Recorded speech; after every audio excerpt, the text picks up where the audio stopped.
Okay, so next example of maternal inheritance or cytoplasmic inheritance is kappa particle inheritance in paramecium.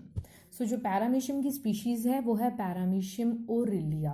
Okay, so इसके दो strains होते हैं, एक होता है killer strain, other one is sensitive strain. अब killer strain को killer हम क्यों कहते हैं? क्योंकि उसमें दो चीज़ें प्रेजेंट हैं, एक तो डोमिनेंट के जीन प्रेजेंट है, दूसरा कापा पार्टिकल्स प्रेजेंट है, ठीक है। वेयर एज जो सेंसिटिव स्ट्रेन है, अगर इन दोनों में से, कौन से दोनों में से, डोमिनेंट के जीन और कापा पार्टिकल्स, इन दोनों में से अगर कोई भी एक एब्सेंट है तो वो स्ट्रेन क्या हो जाएगा? हमारा सेंसिटिव स्ट्रेन हो जाएगा, ठीक है।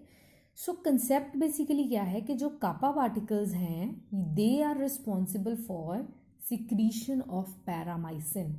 सो पैरामाइसिन वो सिक्रीट करते हैं जिसके कारण वो जो सेंसिटिव स्ट्रेन है उसको किल कर देता है, ठीक है। सो दो चीज़ें ध्यान में रखनी है, किलर स्ट्रेन है और सेंसिटिव स्ट्रेन है। किलर स्ट्रेन को किलर क्या बना रहा है, वो कौन सी दो चीज़ें हैं? एक तो है डोमिनेंट के जीन और दूसरा है कापा पार्टिकल्स, ठीक है। सो अगर इन दोनों में से कोई भी चीज़, यानी कि अगर के जीन प्रेजेंट नहीं है और कापा पार्टिकल्स है, या कापा पार्टिकल्स हैं और के जीन नहीं है, ठीक है, तो इन दोनों में से अगर एक भी चीज़ एब्सेंट है तो उस स्ट्रेन को वो सेंसिटिव बना देगा। इट मीन्स कि वो किलर स्ट्रेन जो है वो सेंसिटिव को किल कर देगा, ठीक है। अब इसका जब हम क्रॉसिंग करते हैं तो इसकी क्रॉसिंग जो है बेसिकली वो हम लैब कंडीशंस में कंडक्ट करवाते हैं, उसको कंजुगेशन बोलते हैं, ठीक है।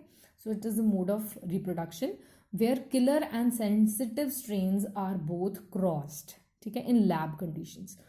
सो पहली कंडीशन है कि जब लेस देन 3 मिनट्स के लिए कॉन्जुगेशन करवाई गई, यानी कि हम लैब में एक कोई भी मीडियम है उसके बीच में किलर स्ट्रेन और सेंसिटिव स्ट्रेन डालते हैं, अदरवाइज बाहर तो क्या होगा, किलर स्ट्रेन जो है सेंसिटिव के ऊपर हावी हो जाएगा और किलर सेंसिटिव को किल कर देगा, ठीक है। तो इसको जब लैब कंडीशंस में करवाते हैं तो क्या होता है, ये पैरामीशियम है, इसके पास कैपिटल के जीन भी है, दोनों डोमिनेंट फॉर्म में, कैपिटल के, ठीक है, और इसके पास ये कापा पार्टिकल्स भी हैं, ठीक है। तो यही हमने पढ़ा था कि किलर स्ट्रेन में क्या होगा, दोनों चीज़ें होगी, एक तो डोमिनेंट के जीन होगा और दूसरा क्या होगा, कापा पार्टिकल्स होंगे।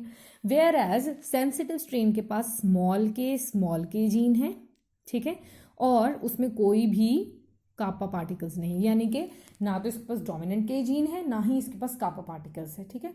तो जब हम इनकी क्रॉसिंग ओवर करवाते हैं और वो भी 3 मिनट्स से कम टाइम तक, ठीक है, तो सिर्फ न्यूक्लियर एक्सचेंज होगा। I again repeat, nuclear exchange होगा, यानी कि जो न्यूक्लियस में जितना भी मटेरियल है, जेनेटिक मटेरियल है, उसका एक्सचेंज होगा, ना कि साइटोप्लाज्म का एक्सचेंज होगा, ठीक है। तो हम पढ़ क्या रहे हैं, साइटोप्लाज्मिक इनहेरिटेंस, ठीक है। तो उसका डिफरेंस आपको भी पता चलेगा। सो जब हम लेस देन 3 मिनट्स के लिए कॉन्जुगेशन करवाते हैं तो क्या होगा कि सिर्फ जो है इसमें क्या ट्रांसफ़र हो रहा है, ये कॉन्जुगेशन मीन्स ये शो कर दिया कि यहाँ अब जो न्यूक्लियर मटीरियल है वो ट्रांसफ़र होगा। तो ये जो कैपिटल जीन है के की, ये जो सेंसिटिव स्ट्रेन, दिस के stands for killer strain, this S stands for sensitive strain, ठीक है।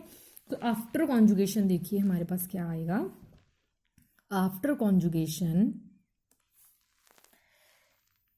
कैपिटल के स्मॉल के, ठीक है, यानी कि सेंसिटिव का जो स्मॉल के था वो कैप इधर आ गया और जो कैपिटल के डोमिनेंट का था वो हो इधर आ गया, ठीक है। सो कॉन्जुगेशन होगा, पर क्या होगा कि यहाँ पे कोई भी कापा पार्टिकल्स जो है वो नहीं आए हैं, ठीक है, सिर्फ एक डोमिनेंट के जीन जो है वो ट्रांसफ़र हो गई है पर कापा पार्टिकल्स ट्रांसफ़र नहीं हुए हैं, ठीक है। तो हमने पहले ही डिस्कस किया था कि for a strain to be a killer strain there are 2 requirements, one is dominant K gene, other is kappa particles. तो यहाँ पे डोमिनेंट के जीन तो आ गया पर कापा पार्टिकल्स नहीं है, इट मीन्स ये फिर भी अभी भी ये जो स्ट्रेन है ये सेंसिटिव है, ये किलर स्ट्रेन नहीं बना, ठीक है। अब हम सेकेंड केस देखते हैं, जब if conjugation is done for more than 3 minutes then along with nuclear content cytoplasmic content will also be exchanged, ठीक है। अगर हम 3 मिनट से ज़्यादा कॉन्जुगेशन कर दें तो उस केस में क्या होगा कि न्यूक्लियर कंटेंट के साथ साथ साइटोप्लाज्मिक कंटेंट भी एक्सचेंज होगा, ठीक है। तो इसका क्या मतलब है, आफ्टर कॉन्जुगेशन हमारे पास क्या चीज़ें आएंगी, कैपिटल के स्मॉल के, कैपिटल के स्मॉल के, और साथ में कापा पार्टिकल्स जो है वो भी शिफ्ट हो जाएंगे, ठीक है। तो अब ये जो सेंसिटिव स्ट्रेन है वो आफ्टर के कॉन्जुगेशन क्या बन जाएगा, हमारा किलर स्ट्रेन बन जाएगा, ठीक है। सो बोथ कौन से सेल्स हो जाएंगे, किलर सेल्स हो जाएंगे। So that is why this inheritance is also known as nucleocytoplasmic inheritance. Nucleo यानी कि न्यूक्लियर ट्रांसफर भी हो रहा है और क्या हो रहा है, साइटोप्लाज्मिक इनहेरिटेंस भी हो रहा है, ठीक है। सो इस इनहेरिटेंस को बोलेंगे न्यूक्लियोसाइटोप्लाज्मिक इनहेरिटेंस, ओके।